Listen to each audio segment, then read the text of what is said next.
Hello friends, study with Rajeev में आपका स्वागत है। आज हम लोग घटना चक्र के बुक से वैदिक काल को पढ़ेंगे। तो चलिए शुरू करते हैं और देखते हैं इसमें क्या क्या इंपॉर्टेंट दिया हुआ है। सबसे पहले देखते हैं इसमें जो घेर घेर के दिया हुआ है।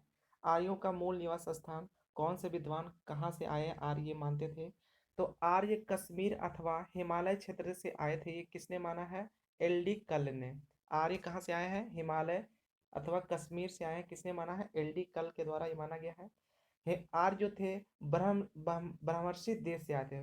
ब्रह्मर्षि देश से आए थे आर्य, किसने माना है? गंगानाथ झा ने। सैप्त संधप प्रदेश से आर्य आए थे, किसने माना है? अविनाश चंद्र दास ने। आर्य सप्त संधप प्रदेश से आए थे, किसने माना है? अविनाश चंद्र दास ने। देविका प्रदेश मुल्तान से आए, किसने माना है? डी एस त्रिवेदी ने। आर्य दक्षिणी रूस से आए थे, किसने माना है? गार्डन चाइल्ड ने। और आर्य मध्य एशिया से आए हैं, किसने माना है? मैक्स मुलर ने। आर्य मध्य एशिया से आए, किसने माना है? मैक्स मुलर ने। आर्य उत्तरी ध्रुव से आए, किसने माना है? बाल गंगाधर तिलक ने। आर्य उत्तरी ध्रुव से आए, किसने माना है? बाल गंगाधर तिलक ने। आर्य तिब्बत से आए, किसने माना है? स्वामी दयानंद सरस्वती ने। आर्य जर्मनी से आए, किसने माना है? हर्ट एवं पेंका ने। आर्य जो है हंगरी से आए, किसने माना है? गॉयल्स ने। ये अलग अलग विद्वानों का अलग अलग मत है कि आर्य लोग कहाँ से आए हैं। बस आपको ध्यान में रखना है क्योंकि इससे भी क्वेश्चन पूछा जाता है। और ये इंपॉर्टेंट है कि ऋग वैदिक काल में कौन कौन से नदी का क्या नाम था, ये इंपॉर्टेंट है। चिनाब नदी का प्राचीन नाम क्या था? तो याद रखिएगा, औस्किनी। चिनाब का प्राचीन नाम क्या था? औस्किनी था। ब्यास का प्राचीन नाम था बिपाशा। ब्यास का प्राचीन नाम बिपाशा। रावी नदी का प्राचीन नाम था परुष्णी। रावी नदी का प्राचीन नाम परुष्णी था। झेलम का प्राचीन नाम बितस्ता था। झेलम का प्राचीन नाम क्या था? बितस्ता था। कुभा का प्राचीन नाम काबुल का प्राचीन नाम क्या था? कुभा था। काबुल का प्राचीन नाम कुभा था। कुर्रम का प्राचीन नाम कुर्मु था। कुर्रम का प्राचीन नाम कुर्मु था। गोमल का प्राचीन नाम गोमती था। गोमल का प्राचीन नाम गोमती था। स्वात का प्राचीन नाम सुवस्तु था। स्वात का प्राचीन नाम सुवस्तु। गंडक का प्राचीन नाम था सदानीरा। गंडक का प्राचीन नाम क्या था? सदानीरा था। सतलज का प्राचीन नाम सतुर्दी था। सतलज का प्राचीन नाम सतुर्दी। और घग्घर का प्राचीन नाम दृष्टदत्ती था। ये इंपॉर्टेंट है, इससे क्वेश्चन आता है, इसको आप रट लीजिएगा। ये इतना इंपॉर्टेंट नहीं है। आगे हम लोग देखते हैं। इससे भी क्वेश्चन आता है कि ऋग वैदिक कालीन शब्दावली एवं अर्थ। कमर के नीचे पहने जाने वाले वस्त्र को नीवी कहा जाता था। कमर के नीचे पहने जाने वाले वस्त्र को नीवी कहा जाता था। कमर के ऊपर पहने जाने वाले वस्त्र को वासस कहा जाता था। कमर के ऊपर पहने जाने वाले वस्त्र को वासस कहा जाता था। और ऊपर से धारण किया जाने वाला चादर या ओढ़नी को अधिवासस कहा जाता था। बढ़ई को तक्षा कहा जाता था। बढ़ई को ऋग वैदिक काल में तक्षा कहा जाता था। धातु कर्म करने वाले को ऋग्वैदिक काल में कर्मा कहा जाता था। सूदखोर को ऋग्वैदिक काल में वेकनाट कहते थे। सूदखोर को ऋग्वैदिक काल में वेकनाट कहते थे। पतवार को ऋग्वैदिक काल में अरित्र कहते थे। और नाविक को ऋग्वैदिक काल में अरित्री कहते थे। नाविक को ऋग्वैदिक काल में अरित्री कहते थे। उसके बाद आते हैं फ्रेंड्स, ये 12 रत्निनों का उल्लेख। राजा का प्रमुख परामर्शदाता कौन होता था? तो याद रखिएगा, पुरोहित होता था। ऋग वैदिक काल में राजा का प्रमुख दाता कौन होता था? पुरोहित। सेना का प्रमुख कौन होता था? सेनानी। सेना का प्रमुख होता था सेनानी। ग्राम का मुखिया को क्या कहते थे? ग्रामीण या ग्रामणी कहता था।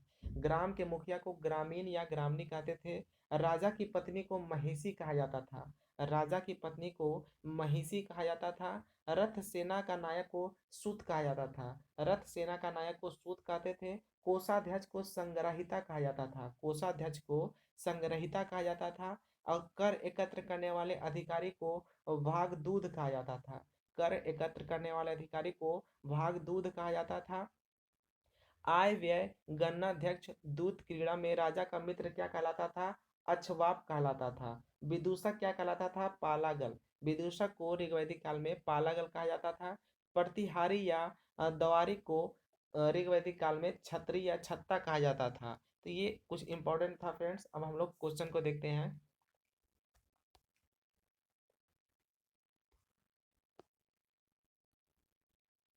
पहला प्रश्न है, आर्य शब्द क्या इंगित करता है? आर्य शब्द का क्या मतलब होता है? आर्य शब्द क्या इंगित करता है? तो ये श्रेष्ठ वंश को इंगित करता है। आर्य शब्द क्या इंगित करता है?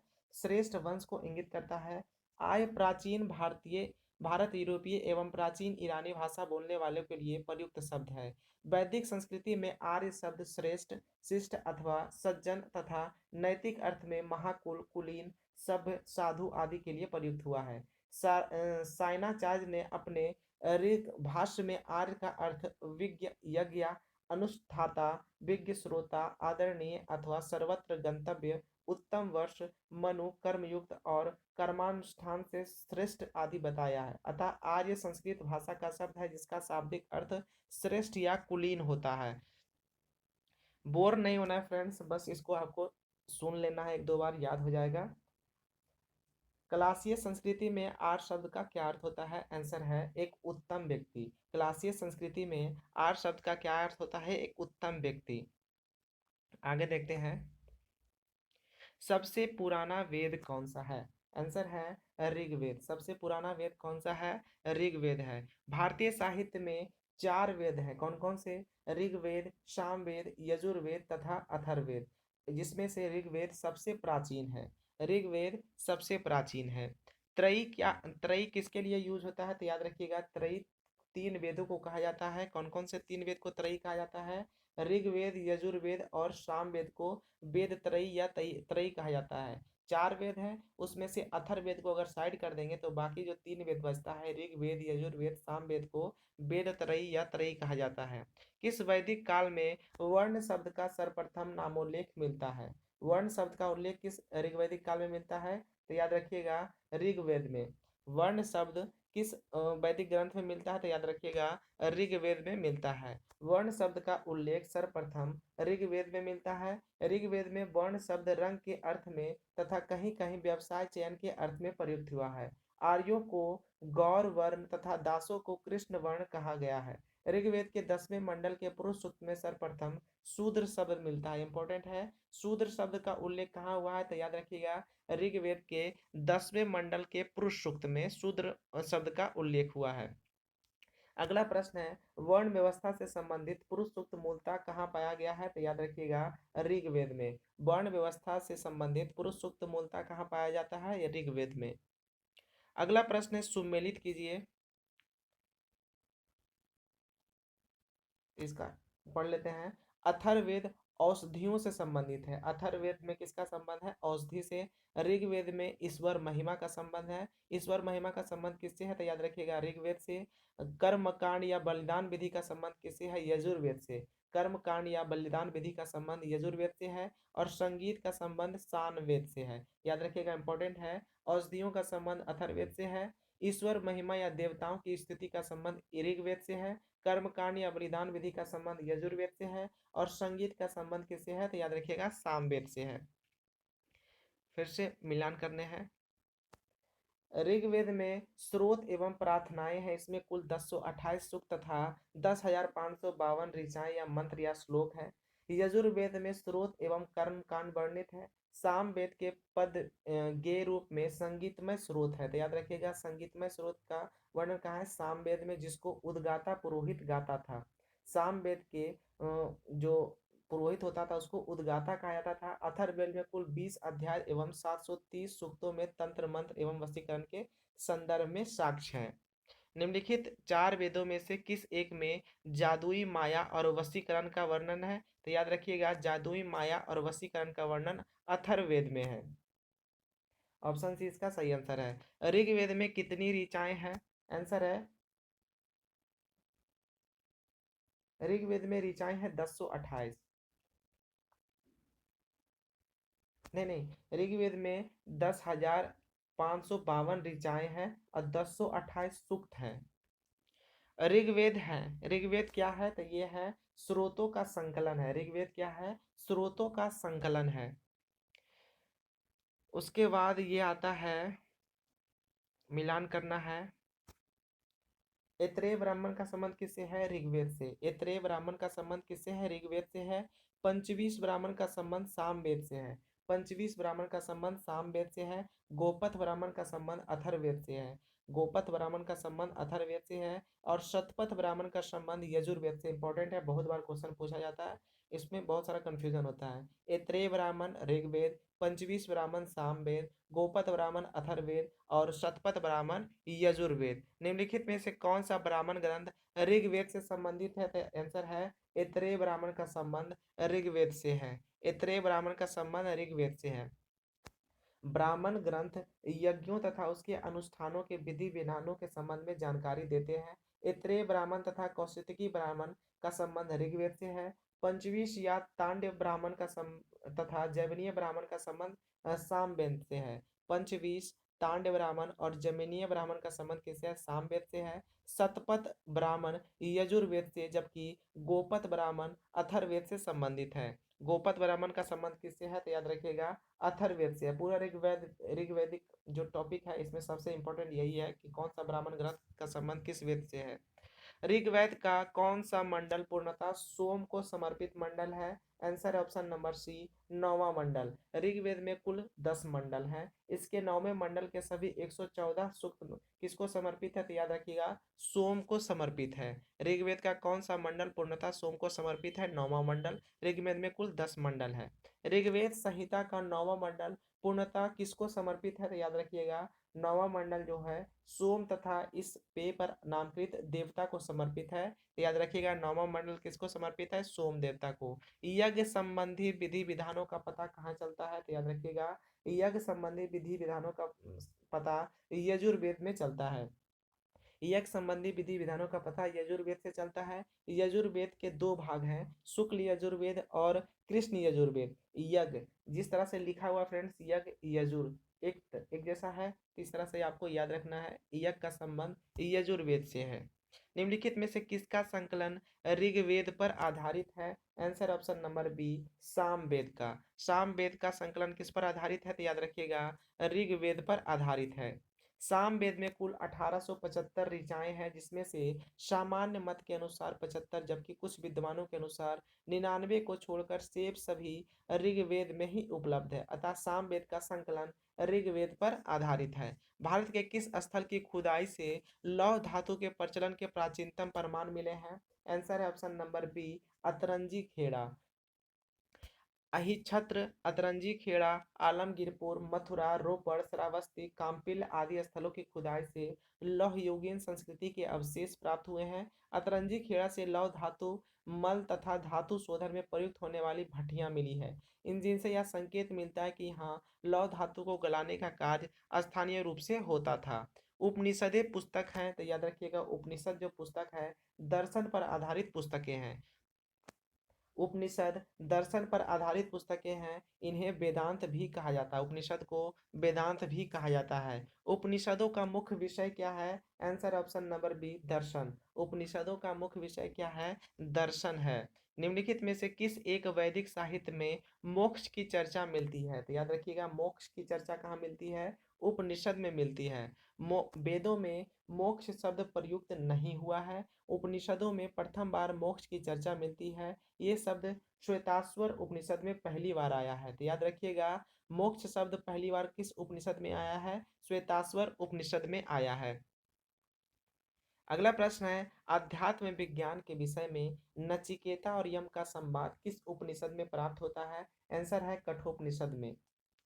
नचिकेता और यम का संवाद किस उपनिषद में है? कठोपनिषद में है। कठोपनिषद में यम और नचिकेता का संवाद उल्लिखित है। इसमें आचार्य यम ने नचिकेता को उपदेश दिया है, न इस आत्मा का कभी जन्म होता है और न इसकी कभी मृत्यु होती है। यह अजन्मा है, नित्य तथा शाश्वत है। कठोपनिषद कृष्ण यजुर्वेद का उपनिषद है। कठोपनिषद जो है किस यजुर्वेद का है? तो याद रखिएगा कृष्ण यजुर्वेद का उपनिषद है।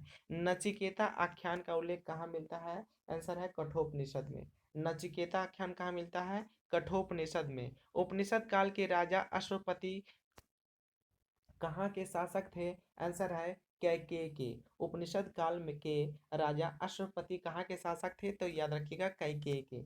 उपनिषदों में वर्णित राजाओं में विदेह के राजा जनक थे, पांचाल के राजा प्रवाहन प्रवाहन जावाली थे, कैकेय के राजा अश्वपति थे और काशी के राजा अजात शत्रु प्रमुख थे। याद रखिएगा इंपॉर्टेंट है। विदेह के राजा जनक, पांचाल के राजा प्रवाहन जावाली, कैकेय के राजा अश्वपति और काशी के राजा अजात शत्रु प्रमुख थे। निम्नलिखित में से वैदिक साहित्यों का सही क्रम कौन सा है? आंसर ऑप्शन नंबर ए, वैदिक संहिताएं, फिर ब्राह्मण, फिर आरण्यक, फिर उपनिषद। सबसे पहले वैदिक संहिताएं, फिर ब्राह्मण, फिर आरण्यक, फिर उपनिषद आया था। वैदिक संहिताओं का सही क्रम है वैदिक संहिताएं, ब्राह्मण, आरण्यक और उपनिषद। आरंभिक वैदिक साहित्य में सर्वाधिक वर्णित नदी कौन सा है? तो वैदिक साहित्य में सबसे ज्यादा वर्णन किस नदी का हुआ है? सिंधु नदी का। सिंधु नदी का ऋग वैदिक काल में सर्वाधिक महत्व था, इसी कारण इसका उल्लेख ऋग्वेद में सर्वाधिक बार हुआ है। सिंधु नदी को उसके आर्थिक महत्व के कारण हिरण्ययनी कहा गया है। सिंधु नदी को आर्थिक महत्व के कारण सिंधु नदी को क्या कहा गया है? हिरण्ययनी कहा गया है।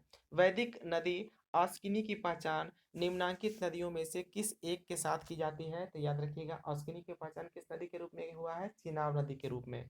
वैदिक नदी ऑस्किनी की पहचान चेनाब नदी के रूप में की गई है।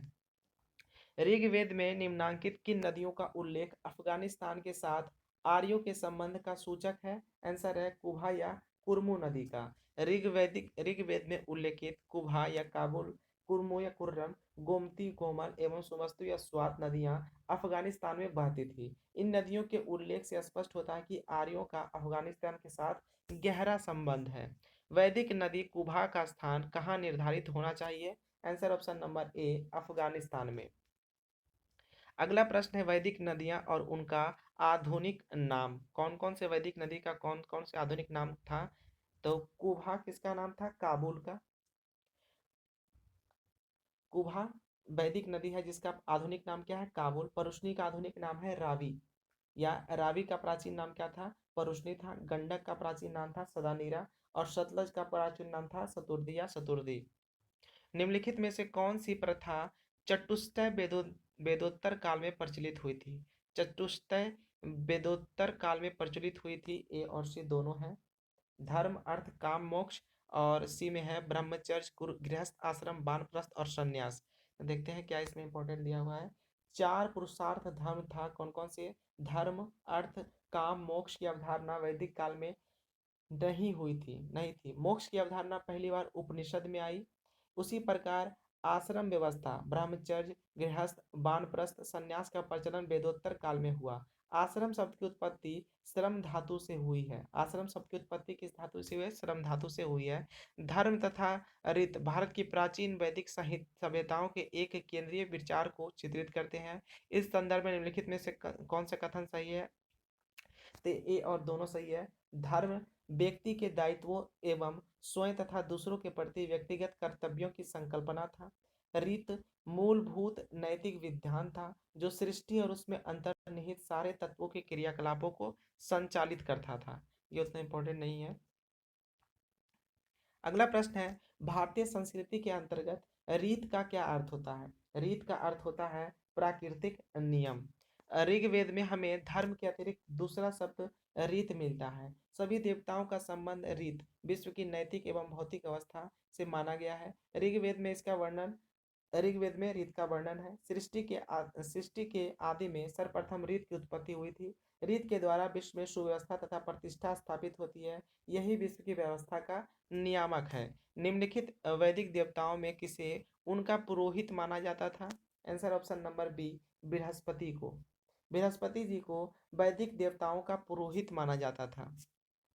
निम्नलिखित में से कौन सी वह ब्रह्मवादिनी थी जिसने कुछ वेद मंत्रों की रचना की थी? आंसर है लोपामुद्रा। वैदिक साहित्य में कई ऐसी विदुषी स्त्रियों का उल्लेख मिलता है जिन्होंने वेद मंत्रों की रचना की थी। इनमें से कौन कौन है? अपाला, घोषा, विश्ववारा, लोपामुद्रा आदि। लोपामुद्रा अगस्त ऋषि की पत्नी थी। ये कौन कौन से विदुषी, इनका नाम याद रखिएगा, अपाला, घोषा, विश्ववारा और लोपामुद्रा। लोपामुद्रा कौन थी? अगस्त ऋषि की पत्नी थी। ऋग्वैदिक काल में निष्क शब्द का प्रयोग एक आभूषण के लिए होता था, किंतु परवर्ती काल में उसका प्रयोग किस अर्थ में हुआ है? आंसर ऑप्शन नंबर डी, सिक्का के रूप में। वैदिक काल में निष्क शब्द का प्रयोग आभूषण के लिए होता था, लेकिन परवर्ती काल में निष्क शब्द का प्रयोग सिक्का के लिए किया गया था। वैदिक काल में सोने के हार को निष्क कहा जाता था। वैदिक काल में सोने के हार को निष्क कहा जाता था। निष्क के प्रयोग ने आने वाले सिक्कों के व्यवहार के मार्ग को प्रशस्त कर दिया था। अगला प्रश्न है क्वेश्चन नंबर 38। ऋग वैदिक में निष्क किस अंग का आभूषण था? आंसर ऑप्शन नंबर बी गला का। ऋग वैदिक काल में निष्क गले में पहना जाने वाला एक प्रकार का हार था। साथ ही निष्क वैदिक काल में विनिमय का एक माध्यम भी था। प्राचीन भारत में निशाका माने जाते थे, तो याद रखिएगा निशाका किसको कहा जाता था? स्वर्ण आभूषण को कहा जाता था। अगला प्रश्न है बोगाज कोई महत्वपूर्ण है क्योंकि बोगाज कोई से क्या मिला है? यहाँ से प्राप्त अभिलेखों में वैदिक देवताओं एवं देवियों के नामों लेख प्राप्त होता है। बोगाज कोई अभिलेख से वैदिक देवी देवताओं के नामों का उल्लेख मिलता है। एशिया माइनर स्थित बोगाज कोई से 14वीं शताब्दी ईसा पूर्व के अभिलेख में ऋग वैदिक काल के देवता इंद्र, वरुण, मित्र तथा नक्षत्र का उल्लेख मिलता है। इससे ज्ञात होता है कि वैदिक आर्य ईरान से होकर ही भारत आए होंगे।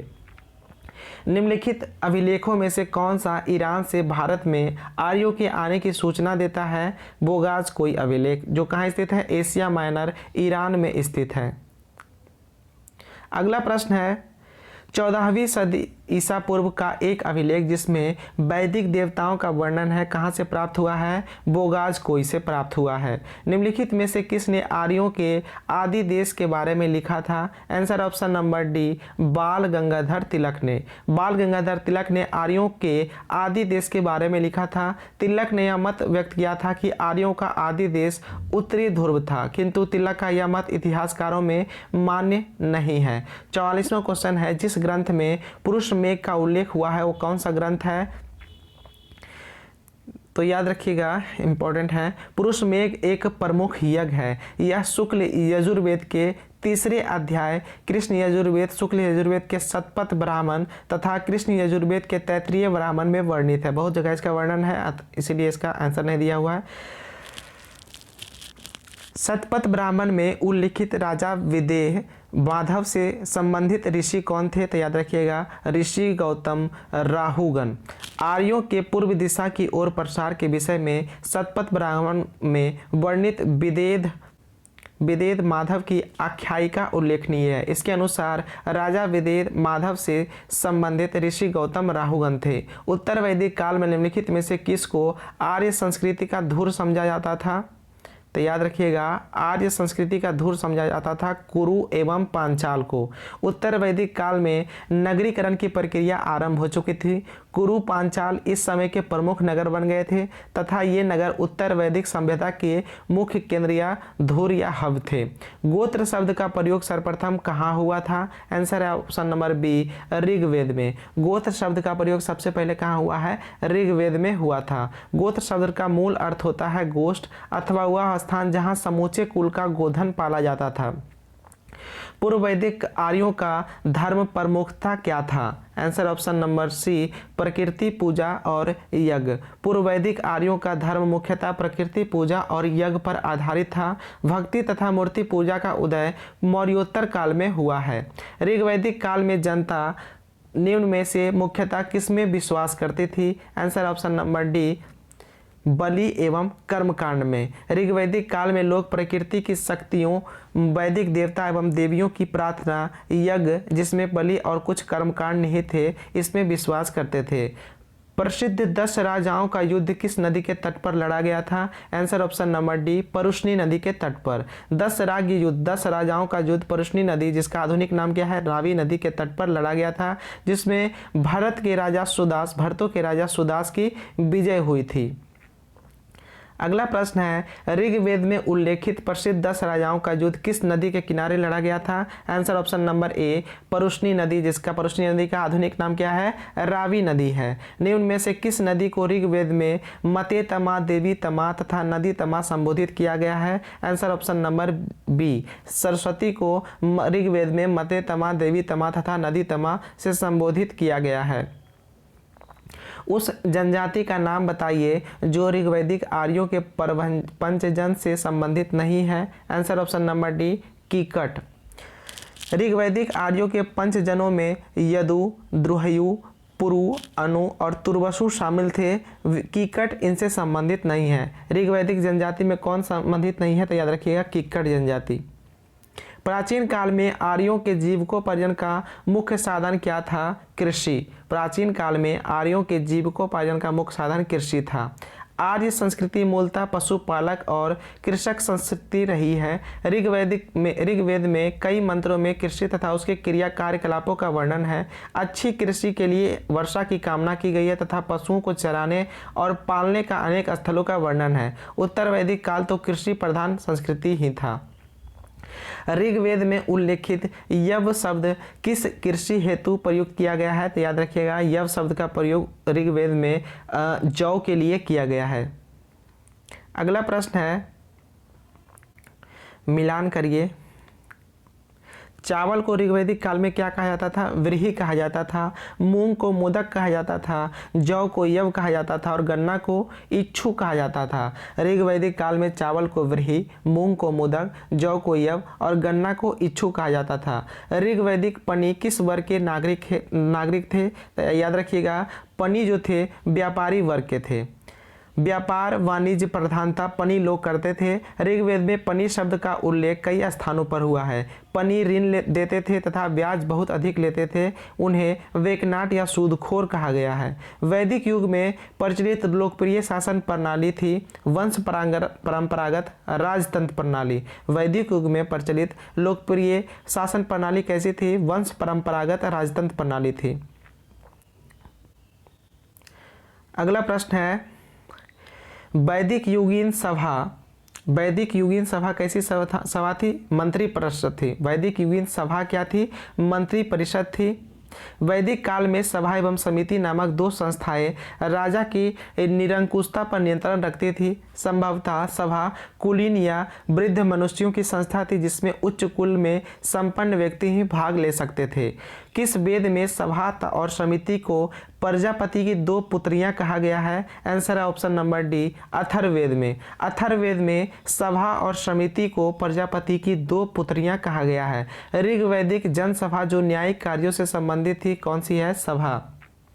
ऋग्वैदिक जनसभा जो न्यायिक कार्यों से संबंधित थी कौन सी थी? सभा थी। सभा, समिति एवं विदत ऋग्वैदिक कालीन जनतांत्रिक संस्थाएं थी। इन सभाओं में राजा सभा न्यायिक कार्यों से संबंधित थी। ऋग्वेद में सभा का 8 बार उल्लेख हुआ है।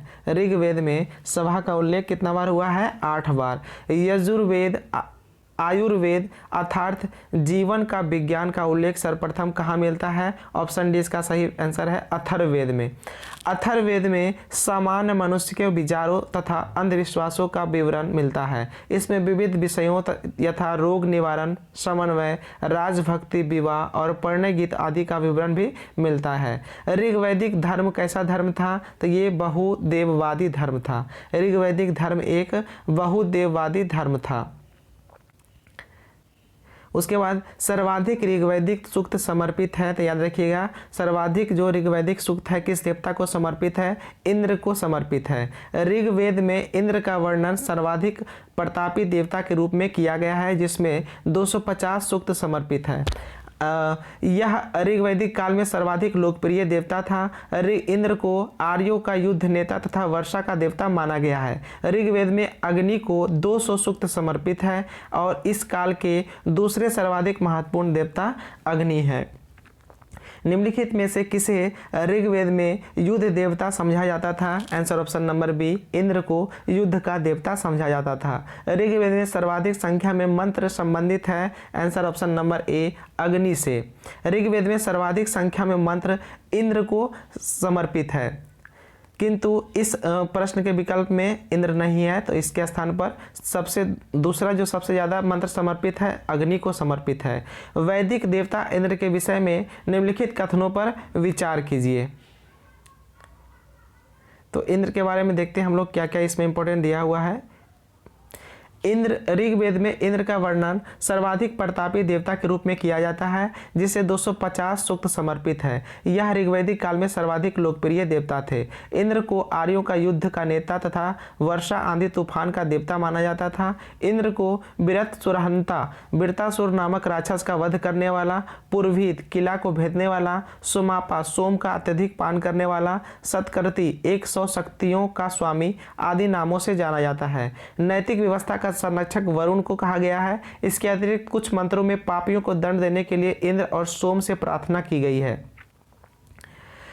अगला है प्रश्न है, निम्नलिखित में से कुछ पूर्व वैदिक आर्यों का सर्वाधिक लोकप्रिय देवता कौन था? Answer option number D, Indra था। सर्वाधिक लोकप्रिय देवता कौन था?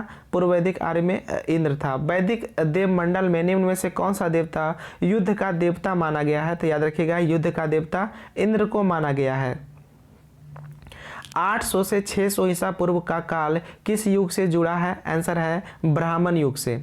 800 से 600 ईसा पूर्व का काल किस युग से जुड़ा हुआ है? ब्राह्मण युग से जुड़ा हुआ है। अगला प्रश्न है, गायत्री मंत्र किस पुस्तक में मिलता है? आंसर है ऋग्वेद में। गायत्री मंत्र ऋग्वेद में उल्लेखित है। इसके रचनाकार कौन है? विश्वामित्र है। तो याद रखिएगा, गायत्री मंत्र के रचनाकार कौन है? विश्वामित्र है। यह सविता सूर्य देवता को समर्पित मंत्र है।